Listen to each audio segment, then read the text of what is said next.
So my name is Waweru Nderito. I am the founder at Notify Logistics. Yes.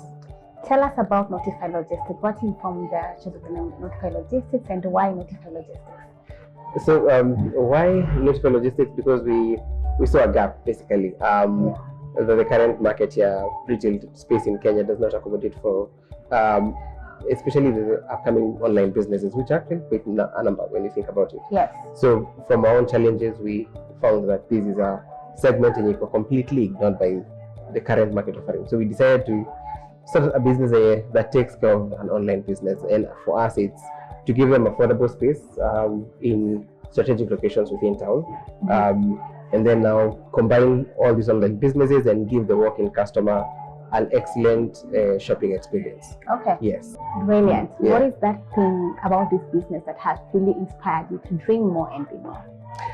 The social aspect to it. We started as a business. We started because we saw a need.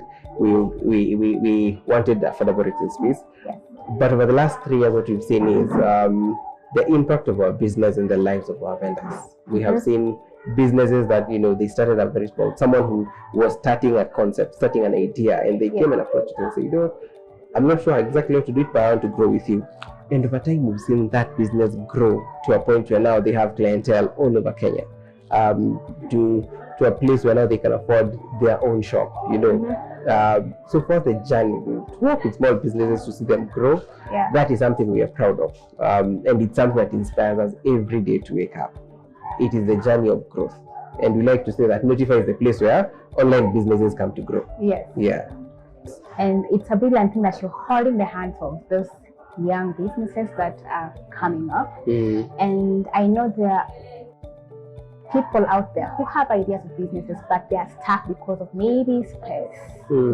What would be your word of advice to them? Like as a parting share? That is, don't give up. Again, nothing was ever created by people who had an idea. It is the people who start who actually end up doing something. So the most important thing is you have to do something. Yes. You have an idea, do something about it. Yep. Figure out a way to start. We also did that. We hadn't figured out the journey when we started. Yep. You start, you learn along the way, you iterate, you measure what you're doing, and then now you change where you need to change. You pivot where you need to pivot. All said and done, be aggressive and never give up.